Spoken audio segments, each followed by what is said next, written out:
Bueno, ya son las 25. A ver, voy a compartir pantalla. Primero hay que poner la grabación. Ya está grabando.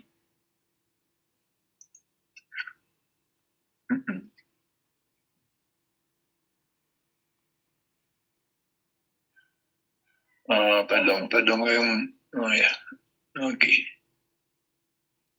Ya.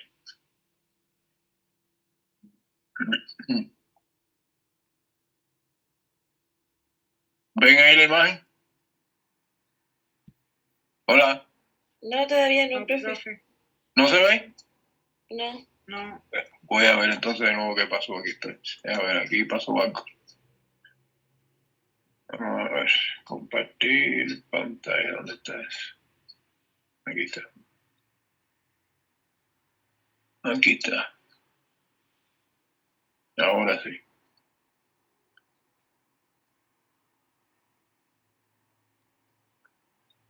¿Y ahora? ¿Se ve ahora? Sí, profe. Ya. Bueno, vamos entonces a conversar un poco sobre artritis reumatoide, pero al principio vamos a dar una breve introducción de algunas cositas que seguramente en la clínica ya las han visto o las ven mejor. Bueno, el tema de los trastornos reumáticos son muchísimos. Hoy en día hay muchísimas enfermedades consideradas dentro del gran grupo de más de 100 trastornos reumáticos. Algunas son localizadas, algunas ocurren, se desarrollan y terminan. Otras son procesos sistémicos, como dice aquí, donde está participando el sistema inmunitario, ¿verdad? En fin, que a veces es bien complejo la distinción entre unas formas y otras. Ustedes seguramente ya lo están viendo ahora en la clínica. Hay muchas definiciones, aquí tengo un conjunto de enfermedades muy diversas, muy complejas. Complejo en el sentido de que hay muchas variables detrás de ellas. Ese es el sentido de la palabra compleja.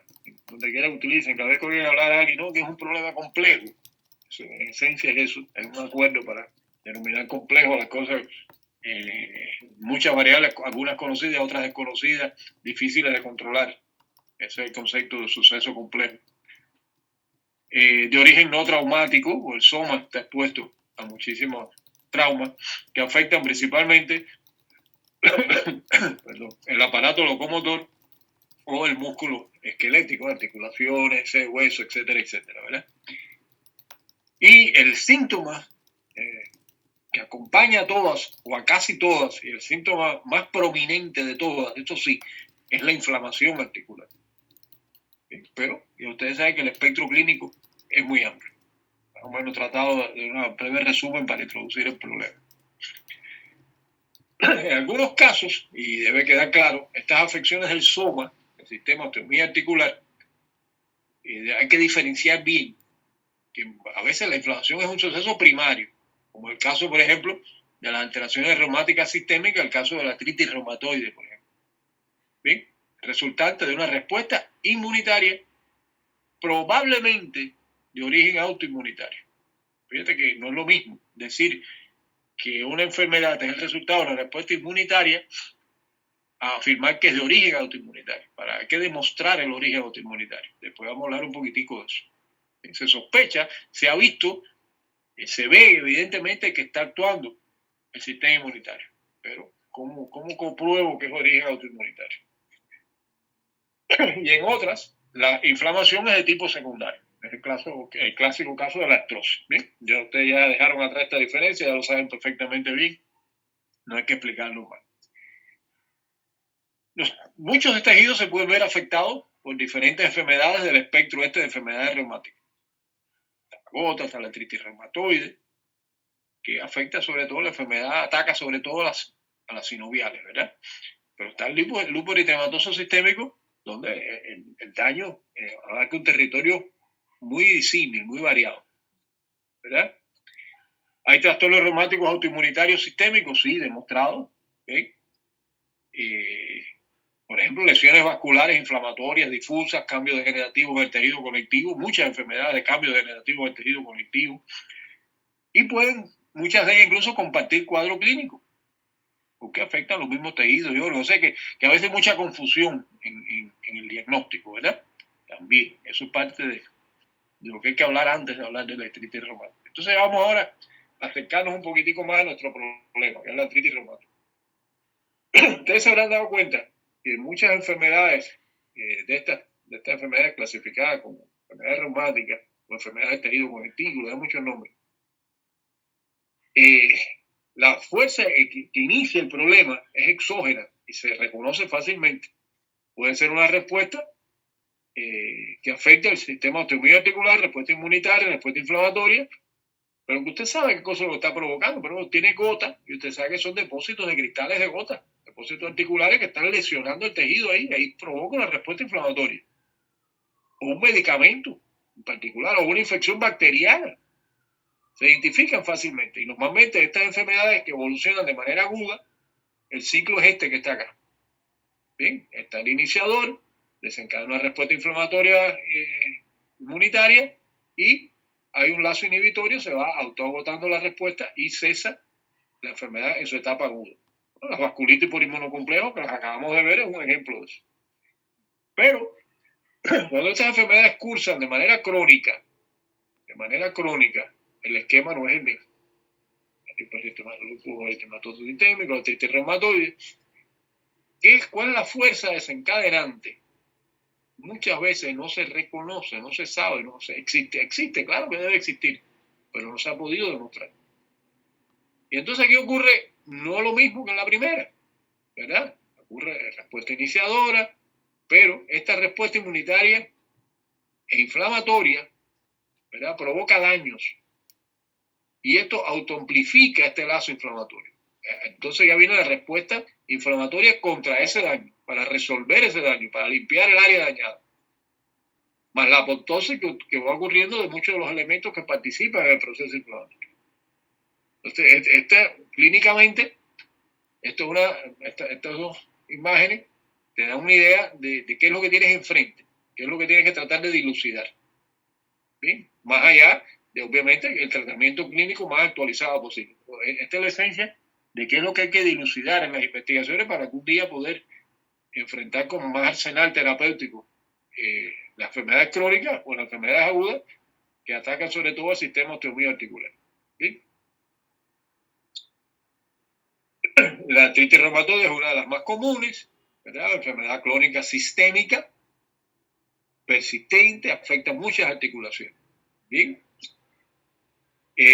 Procesos inflamatorios, respuestas inmunitarias demostradas, ¿verdad? Que van dejando un daño inflamatorio como consecuencia de la reparación que va ocurriendo. Lo que hemos dicho siempre, todo proceso inflamatorio termina con la reparación, y la reparación implica la mayoría de las veces pérdida del tejido original y sustitución por una cicatriz.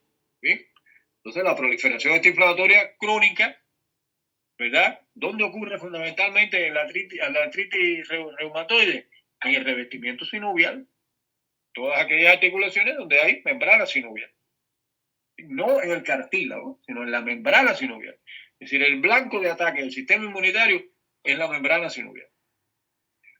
Consecuentemente al proceso inflamatorio crónico de la sinovial, comienza a destruirse el cartílago, a erosionarse el hueso, y se va destruyendo la articulación con mayor o menor rapidez en uno u otros pacientes. ¿Ven?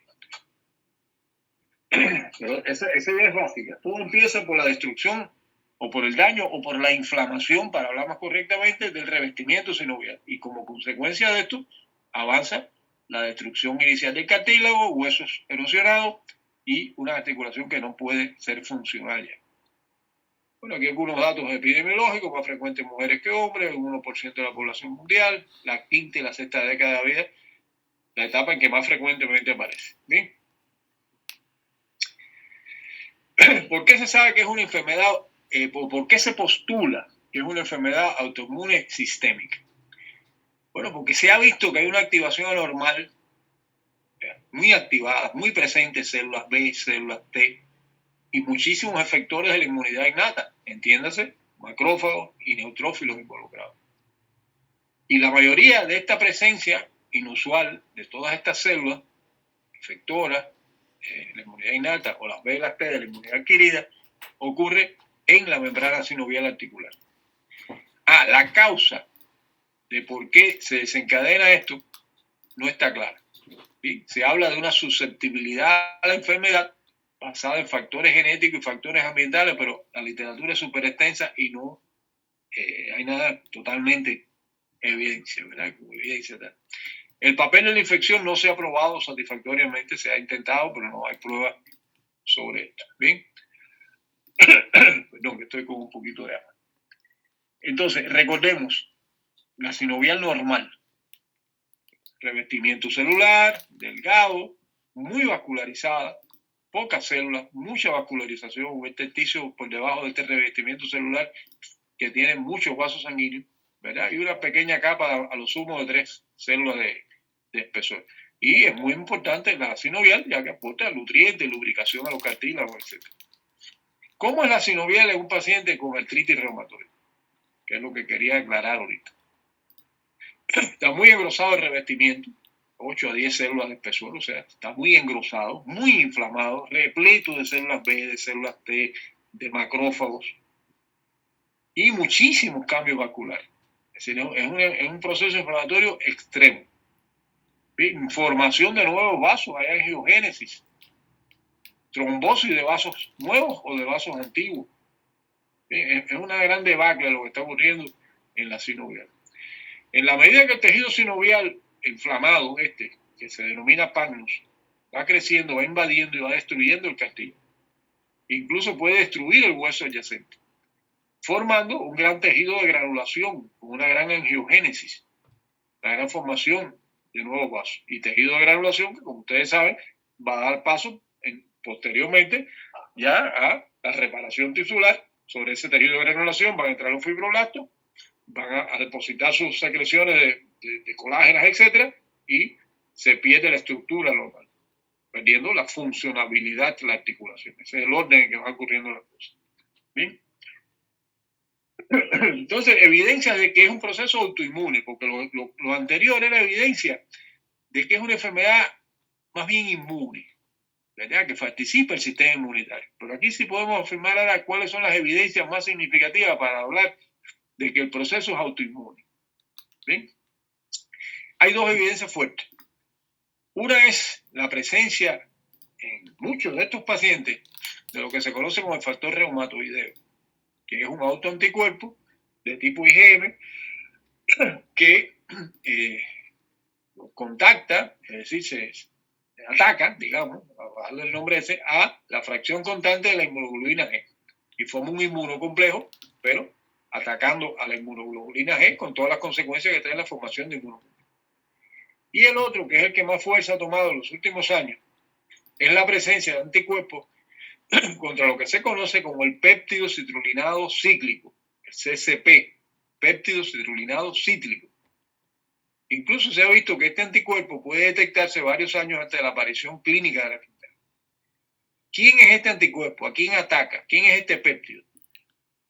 Bueno, en esencia, podemos verlo rápidamente de la siguiente manera, para entenderlo bien, qué es lo que está pasando. En el organismo muchas proteínas con funciones estructurales. La lista es grande. Forman estructuras, ¿verdad? Tanto extracelulares como intracelulares. El esqueleto de la célula son proteínas, ¿verdad? Sufren estas proteínas después que ya ha ocurrido la transducción, es decir, después que se han mandado ya a fabricar, ¿verdad? Pueden sufrir modificaciones. Después que ya salió la orden del gen, llegó el RNA a los ribosomas. Me dan un minutito para buscar el salbutamol, un minutito nada más.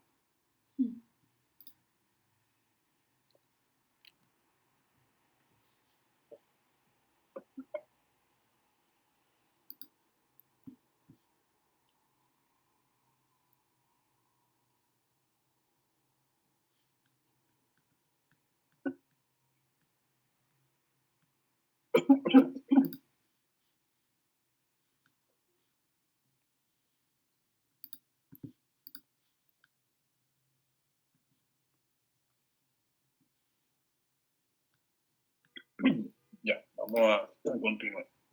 Entonces les decía que hay un grupo importante de proteínas estructurales en el organismo, ¿verdad?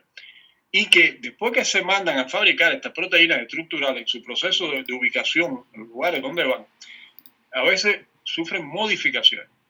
Es decir, ya la que va a quedar definitivamente ubicada no es la misma que se mandó a fabricar. O sea, que el gen la mandó, los genes correspondientes las mandaron a fabricar. Y una de esas modificaciones más frecuentes que ocurren, ¿verdad?, es la eliminación de los residuos de arginina, ¿verdad? Se eliminan el grupo terminal nitrogenado en uno de los extremos de la arginina. Vienen cargas positivas, cambian su estructura tridimensional y favorecen la formación de los filamentos. Es decir, en algunas situaciones es positiva esta modificación. ¿Bien? Favorece la formación de filamentos y cumple su objetivo. Pero, ¿qué sucede? Que esta arginina es sustituida por citrulina. Y entonces ahí se forman los llamados péptidos citrulinados. O sea, péptidos con función estructural que en lugar de arginina contienen citrulina. Bien, y estos péptidos que no tienen arginina y a cambio tienen citrulina, muchas veces, teóricamente, parece ser que sí, que pueden ser vistos como estructuras extrañas por el sistema inmunitario. Y entonces, fabrican, ¿sí? O sea, el primer evento como en esta cascada es que estas proteínas estructurales sufren como modificaciones anómalas. Anómalas, pero, a ver, yo no las calificaría de anómalas, sencillamente son modificaciones que mejoran un poco su estructura para formar, para hacer más consistente la estructura de la cual forman parte. Lo que pasa es que son modificaciones que no vienen codificadas, digamos. O sea, no vienen la estructura la estructura esta con citrulina no es la que codifica el gen. Se modifica posteriormente en el ambiente donde son ubicadas ellas. Y entonces ya, por tanto, no es una proteína que sea codificada por un gen natural, sino es una proteína que vamos a llamar entre comillas artificial. Pero artificial creada por los propios el propio entorno celular donde viven, donde están ubicadas estas proteínas. Esa es la idea. Y que por tanto, por eso es que son reconocidas como extrañas. No sé si era eso. Bien, entonces desencadena respuesta inmunitaria. Bien, entonces aparecen anticuerpos contra esos péptidos citrulinados. Y se ha utilizado como un potente biomarcador porque se ha visto que aparecen en muchas personas que las han seguido y después aparece clínicamente la enfermedad. Bien, han hecho estudios y aparecen en papers, muchos papers publicados con esto. Bien. Entonces, la hipótesis general, esta hipótesis en la artritis reumatoide es que es un posible aumento en la actividad. Y vamos a ver ahora quién hace esto, quién hace estos cambios posttransduccionales. Lo hace un grupo de enzimas. Enzimas que están destinadas a eso, a hacer esos cambios. Pero es una familia de enzimas. Ya no es un tipo de enzimas, es un grupo de enzimas que forman parte de una familia, que son las famosas estas enzimas peptidil, arginina, deaminasa. Las PADI famosas del tejido sinovial. Están allí en el tejido sinovial. ¿Sí? Y son muy susceptibles de mutaciones. ¿Por qué? Porque hay un gran polimorfismo genético en los genes que codifican para estas proteínas, para estas enzimas. ¿Bien? Entonces estas enzimas, estas familias de enzimas son las que hacen estos cortes, que quitan y que ponen, que quitan y le ponen, después que ha sido sintetizada ya la proteína, o que se mandó a fabricar la proteína. Entonces, ¿por qué? Porque en esta familia hay un gran polimorfismo genético. Entonces puede ser que algunas variantes de estas enzimas sean las que sustituyan la arginina por citrulina. Esa es una de las ideas, que por tanto hay un desarreglo, ¿verdad?, por un polimorfismo genético en una familia enzimática que tiene que ver con la estructura de estas proteínas estructurales, digamos. ¿Bien? Entonces ya a partir de ahí viene el ataque del sistema inmunitario, la enfermedad progresiva y los datos que aparecen acá que ustedes lo van a ver mucho mejor en la clínica. Así que en esencia, desde el punto de vista de la fisiopatología, lo más novedoso es esta teoría de la hipótesis dado el polimorfismo genético que tiene esta familia de enzimas, es decir, que los genes que codifican para esta familia de enzimas mutan mucho. Y entonces, alguna de estas variantes sería la que provocaría este cambio de arginina por citrulina, y la presencia de la citrulina es reconocida como una molécula extraña por parte del sistema inmunitario. En esencia, eso, dicho en pocas palabras, es lo que ocurre y lo que tendría que aportar hasta ahora la fisiopatología. Además, pura clínica, aquí aparecen una serie de datos clínicos, ustedes lo van a ver mucho mejor allá. Y siempre recordando que desde el punto de vista de la fisiopatología, todo comienza por la inflamación de la sinovial, la inflamación grande de la sinovial, la presencia de células inmunitarias de la inmunidad innata efectora, es decir, los macrófagos sobre todo, la aparición de una fuerte angiogénesis como parte de formación de un tejido de granulación y obviamente la sustitución final de ese tejido de granulación por tejido fibroso. La inflamación sobrepasa los límites de la sinovial y se empieza a erosionar el hueso, a erosionar el cartílago y finalmente la disfunción total de la articulación. ¿Sí? La destrucción total ya lo verán. Deformidades, etc. ¿Bien? Aquí les pongo una posible secuencia que más o menos la hemos ido hablando ya. Es una predisposición genética, ¿verdad? Que tenga la persona, pudiera tener una predisposición genética, un desencadenante inmunitario, ¿verdad? Del tipo HLA, es decir, de lo que tiene que ver con el rechazo de células o tejidos del organismo. Se desencadena la reacción, es una reacción mediada por linfocitos T, es una reacción de una respuesta inmunitaria de tipo celular, ¿verdad? Aparición de antígenos, aquí lo que ponen en este recuadro el factor reumatoideo, pero pudiéramos agregar acá también la presencia de este otro anticuerpo, fijación del complemento donde quiera que haya reacción antígeno-anticuerpo, reacción inflamatoria, reclutamiento de células inflamatorias y la secuencia que ya conocemos y finalmente entonces la destrucción del cartílago y del hueso, ¿sí? Sobre todo por esta vía, la gran angiogénesis de la sinovial como parte del tejido de granulación que se está formando, pues invade y destruye el cartílago, ¿sí? Y obviamente en todo esto nos falta la cantidad de señalizadores intercelulares, es decir, las citocinas que están presentes. Entonces, hasta ahí es la esencia de lo que más se puede ver desde el punto de vista de la fisiopatología y la artritis reumatoidea. Es puramente clínica y la aplicación de los distintos tratamientos que ya habrán visto, si lo han visto ya, que se han ensayado muchísimos tratamientos para tratar de frenar esta reacción inmunitaria. Bien. Vamos entonces ahora a ver la tercera parte, tampoco es muy extensa, que es la que tiene que ver con las inmunodeficiencias. Entonces, deficiencias del sistema inmunitario. A priori estoy seguro que todos están pensando que debe haber muchísimas. Y de hecho las hay. Porque, bueno, cuántas células, cuántos sistemas enzimáticos se necesitan, ¿verdad? Cuántos productos diferentes hay que fabricar. Es enorme. El gasto energético de la respuesta inmunitaria es tremendo. Y la participación de células y mecanismos de producción de productos, ¿no? O sea, sistemas enzimáticos es gigantesco. De hecho, se habla que hay más de 150 formas de, como dice por acá, de inmunodeficiencia y están involucrados cientos de genes, ¿verdad? Codificando para ligandos, para receptores, para moléculas que participan en la transducción de señales, como dice acá este pequeño esquemita que está ahí. Entonces, las inmunodeficiencias, que pueden ser muchas, ya repito, pueden ser de dos grandes tipos. Usted nace con ella, es primaria, o usted la adquiere a lo largo de la vida. Pueden ser congénitas o pueden ser adquiridas. Las congénitas o primarias pues, se deben a defectos genéticos, ¿verdad? Que aumentan, obviamente, cuando usted tiene una inmunodeficiencia primaria o secundaria, pero estamos hablando de las primarias ahora, tiene una predisposición mayor que la población que no la tiene a padecer de infección, ¿verdad? Se puede aparecer tempranamente en la vida, en la lactancia, en la infancia, pueden aparecer las manifestaciones clínicas de una inmunodeficiencia que usted ha traído ya al nacer. ¿Bien? Y los sitios posibles donde están los daños son muchísimos, ya hemos dicho, ligandos, receptores, etcétera, ¿verdad? Pueden tener que ver con desarrollo de la maduración celular, efectos enzimáticos, recalco, que son muy importantes,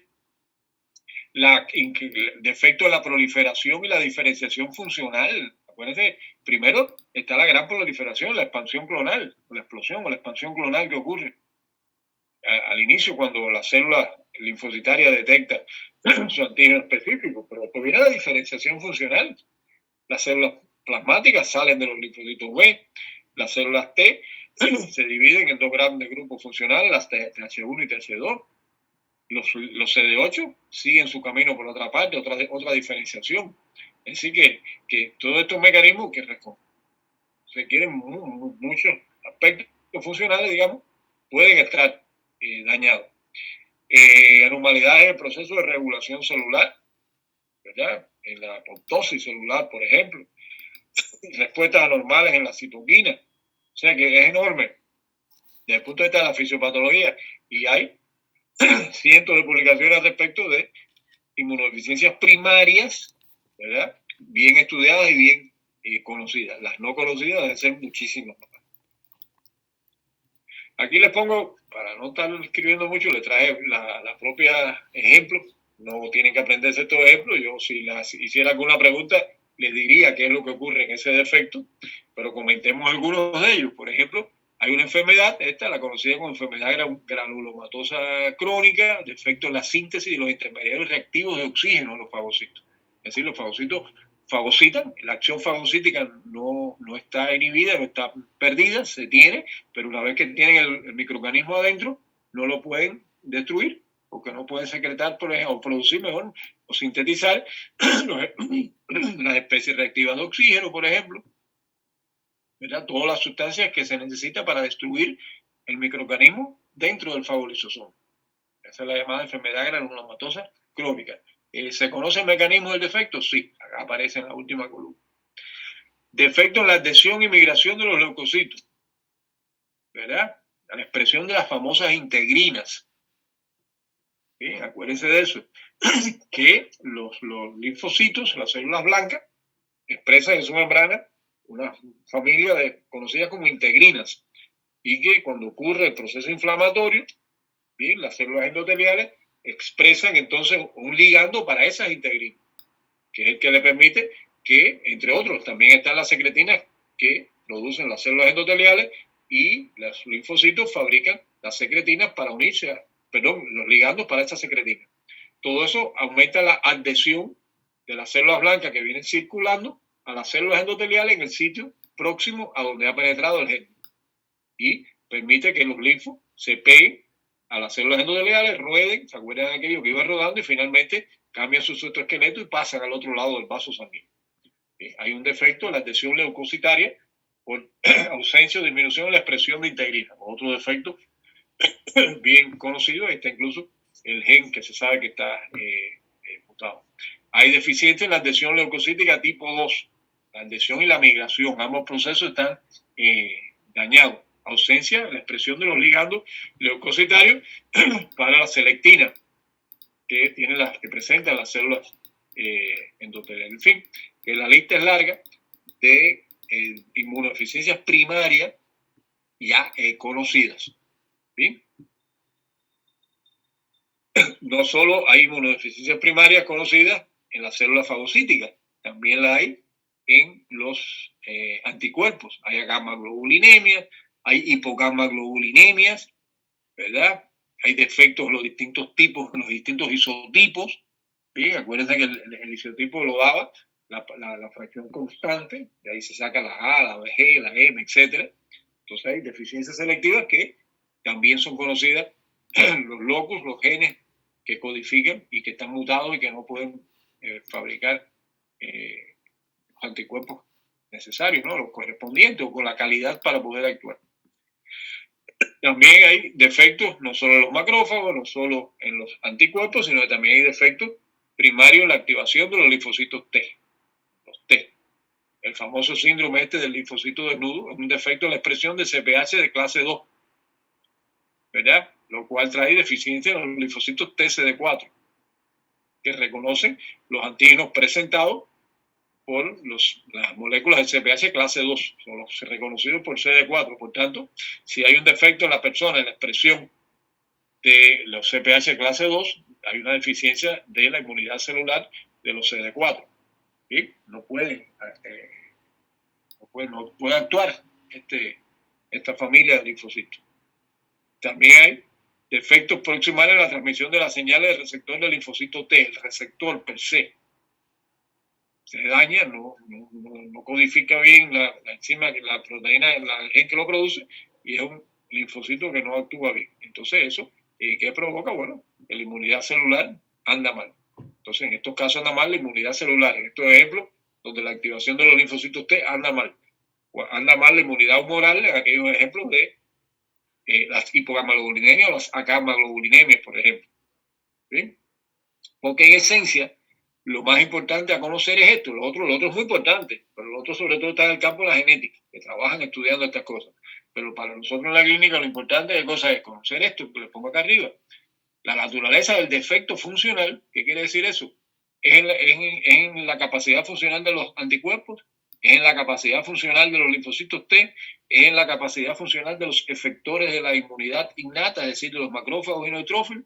¿Dónde está el defecto? O ocurre el efecto en varios de ellos. Eso es lo importante conocer, porque esto va a influir mucho en el tipo de infección, ¿verdad? En el tipo de infección que no puede ser combatida porque faltan los anticuerpos adecuados, falta una buena inmunidad celular o faltan los efectores de la inmunidad innata. No pueden fagocitar, por ejemplo, adecuadamente. Eso es lo importante, saber cuál es la infección que más frecuentemente va a afectar a ese paciente. Por ejemplo, les pongo aquí algunos ejemplos. Si hay un deterioro importante en las funciones de los linfocitos T, como ya he dicho, lo que más alterado está es la inmunidad mediada por células, es decir, la llamada inmunidad celular. Y la inmunidad celular ya repasamos en la clase anterior, que es extensa, es enorme.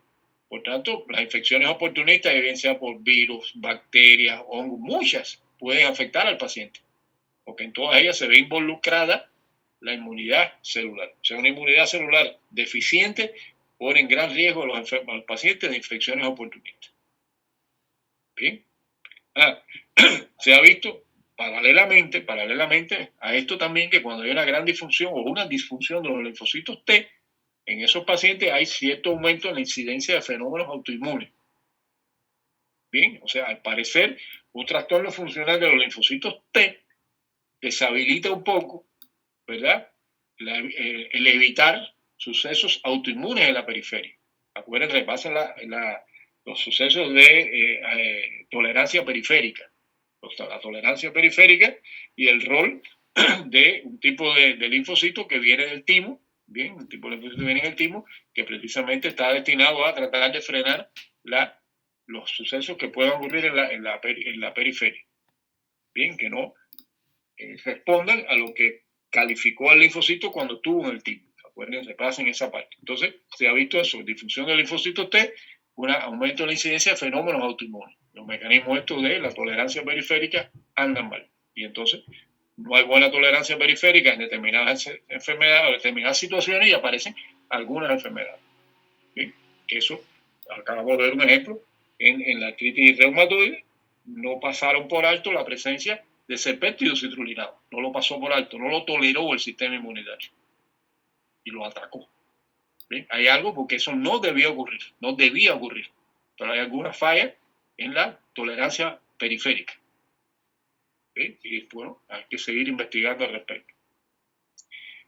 Cuando hay deterioro en la fagocitosis, no deben desarrollarse muchas infecciones virales. Es decir, o sea, no es un terreno bueno para las infecciones virales. No es ni bueno ni malo, pero no es bueno para las infecciones virales. Sí, sí es bueno para muchas enfermedades que terminan precisamente, el fuerte es que los fagocitos digieran y destruyen a los estafilococos, por ejemplo, las salmonelas, micobacterias, que son fagocitadas. Pero como los virus no entran por ese mecanismo, no debe predominar las infecciones virales. ¿Ya? Cuando está deteriorada la función de los linfocitos B, bueno, ahí aparecerán muchas infecciones, o sea, andará mal la inmunidad humoral, la que tiene que ver con los anticuerpos, va a andar mal. Y entonces ahí sobre todo, ¿a dónde llegan los anticuerpos? Bueno, llegan a todas las mucosas. Se meten, por ejemplo, llegan al oído medio, a todos los senos de la cara, bien, se meten por todos los intestinos, los alveolos pulmonares. Entonces, todas esas zonas, ¿verdad?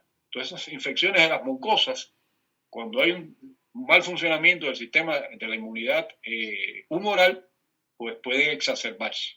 ¿Bien? También, obviamente, pueden aparecer virus, por ejemplo, la inmunidad humoral es muy buena en la defensa contra los virus, pero pueden aparecer también otros gérmenes, otras bacterias. Pero en esencia, lo que más va a padecer el paciente son infecciones en las mucosas, en los senos, la famosa sinusitis, las neumonías, todo el oído medio, toda la mucosa que cubre, que tapiza el oído medio.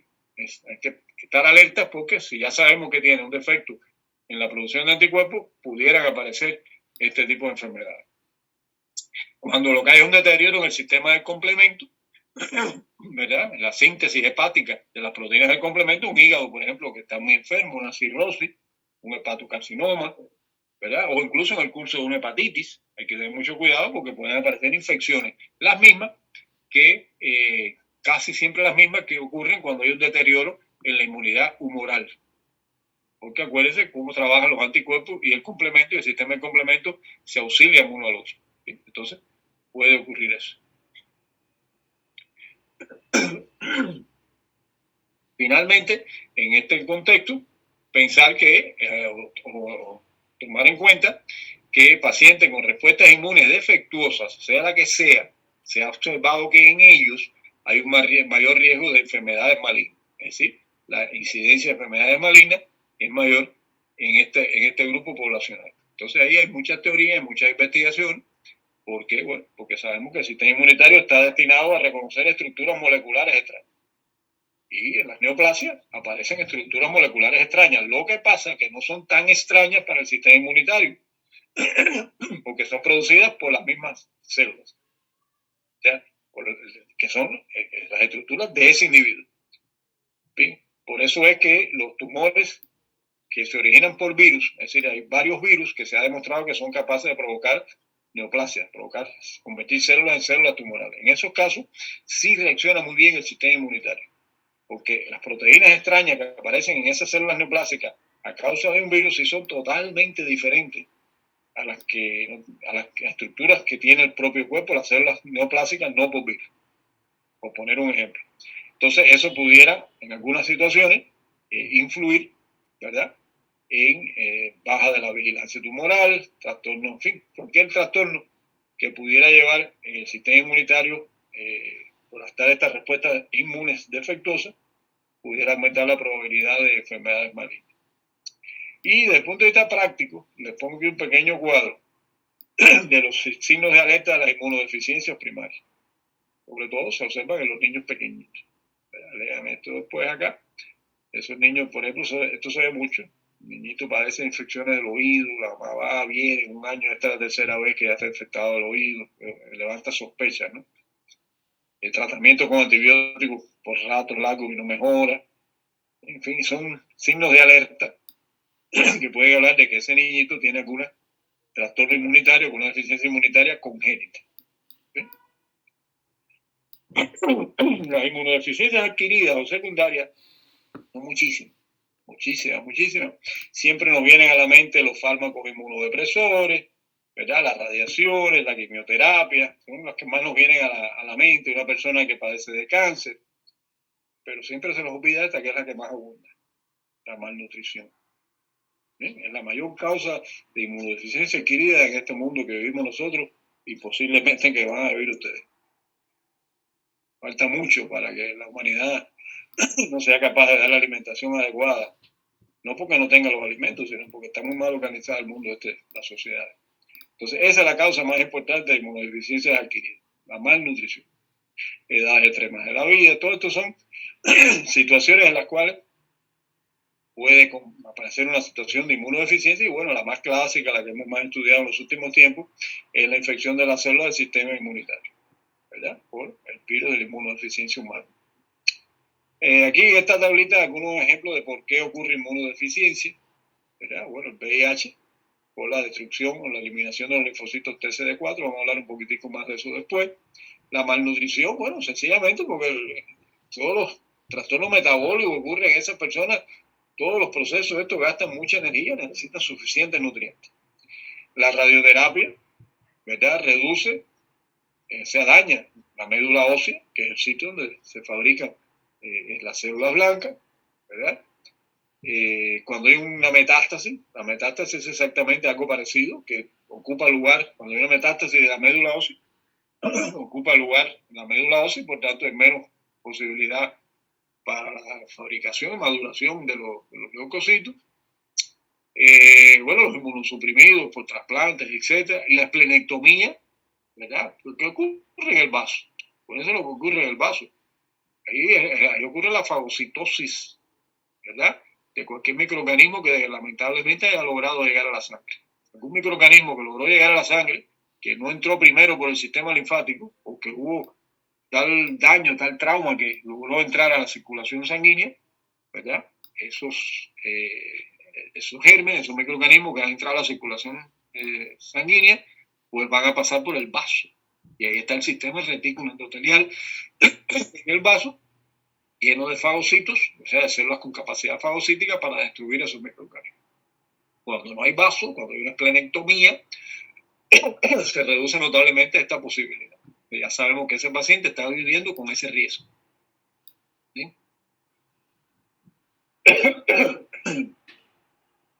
Bien. Hay algunas inmunodepresiones ocasionadas por virus. Les menciono aquí algunos de ellos. El sarampión, por ejemplo, infecta linfocitos.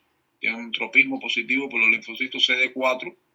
¿Verdad? No a la magnitud del virus de la inmunodeficiencia humana, pero sí es capaz de hacerlo. No los destruye, como dice ahí, pero los transforma y pierden capacidad funcional. El sarampión no es de juego.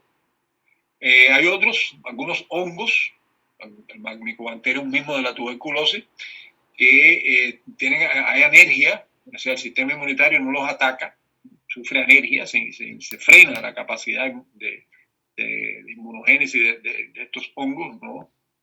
El sistema inmunitario no los ataca. Hay inmunosupresiones, en el paludismo, por ejemplo, o sea, algunas infecciones en las cuales ponen problemas al sistema inmunitario por mecanismos intrínsecos, ¿verdad?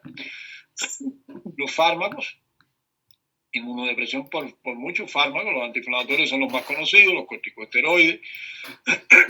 Acuérdense cuando dimos la clase de hormonas córticos suprarrenales, que le dejamos listado ahí de cómo actuaban los corticoides para deprimir al sistema inmunitario. Bueno, la ciclosporina que se utiliza en los trasplantes de órganos, bien. Los fármacos quimioterapéuticos son muy citotóxicos para todas las células, incluyendo los linfocitos, ¿verdad? Por tanto, también provocan inmunodeficiencia. La ausencia del vaso, ya lo comentamos, la resección quirúrgica del vaso, ¿verdad? Sobre todo los estreptococos, los fagocitos los toman ahí cuando pasan por allá. Bien, entonces cuando falta el vaso, además de la eliminación fagocítica defectuosa, sobre todo los microorganismos que ya vienen opsonizados con anticuerpos o con factores del complemento que son transportados por la sangre y cuando pasan el vaso son fagocitados ahí por el sistema retículo endotelial, pero también hay defectos en las respuestas humorales. Bien, hay falta, se acuerdan, en las zonas marginales del vaso también hay acúmulos de linfocitos B y tampoco van a estar presentes. Bien, y por último, vamos a minuto.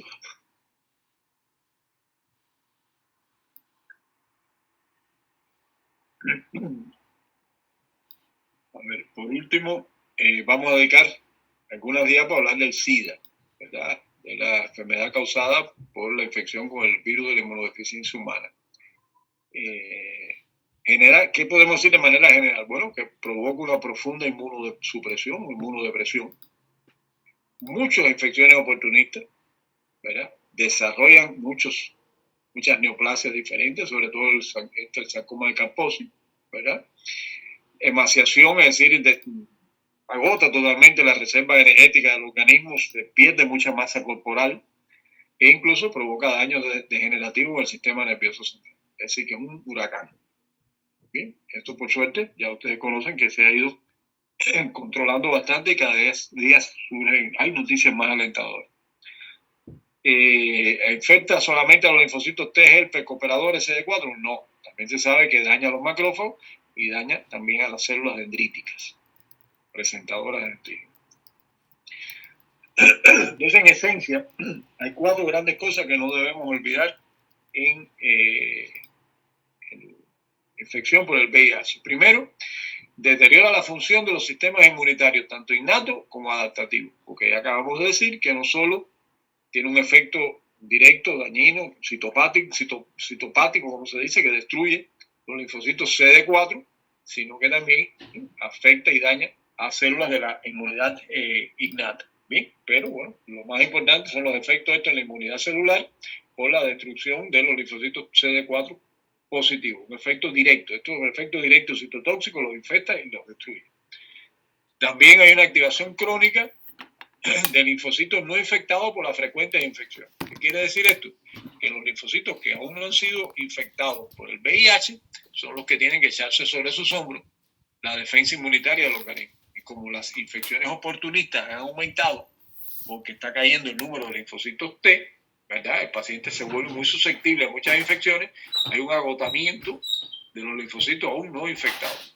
Predispone a muchos de estos linfocitos a la apoptosis, ¿verdad? Las propias citoquinas producidas por el sistema inmune innato, acuérdense que el sistema inmune innato, en particular los macrófagos, producen citocinas, ¿verdad? Cuando hay infecciones microbianas que aumentan la producción del VIH. ¿Por qué? Porque están estimulando el sistema inmune adaptativo, en particular a los CD4, y nos instan, ¿no?, a trabajar más todavía. O sea, acuérdense la dirección de estimulación entre el macrófago y el linfocito T. El linfocito T estimula al macrófago y el macrófago estimula al linfocito T. Entonces este linfocito T, este macrófago, que está luchando con nuevas infecciones oportunistas, llama a través de su citocina urgentemente a los linfocitos T. Los linfocitos T se activan, ¿verdad? Y al activarse estos linfocitos T, los que tienen metidito en su genoma el fragmentico de VIH, pues se estimulan a producir, ¿verdad? Y entonces fabrican, se reproducen todas las proteínas estas y reproducen el virus del VIH. O sea que el virus del VIH se reproduce mucho más gracias a las infecciones estas oportunistas que hay. ¿Por qué? Sobre todo a través de los macrófagos hay un gran estímulo sobre los linfocitos T, activan los genes donde se han introducido los fragmenticos en el genoma del VIH y eso hace que se produzcan muchos más virus. Bien, eso es una de las cosas más graves que ocurren en el SIDA. Como hay defectos funcionales en los linfocitos T, ¿ven? Estos empeoran, disminuye la respuesta de los linfocitos T a los antígenos y respuesta inmunitaria débil. El cuadro se une completo. Y ya les dije que los macrófagos, las células dendríticas y las que están en los folículos, los ganglios linfáticos que llegan hasta allá y están ahí, también se dañan su función por el VIH. Son 4 sucesos sumamente importantes en el VIH, o sea, en la infección por el VIH. Y hasta ahí lo más sintetizado posible este tema de la inmunodeficiencia.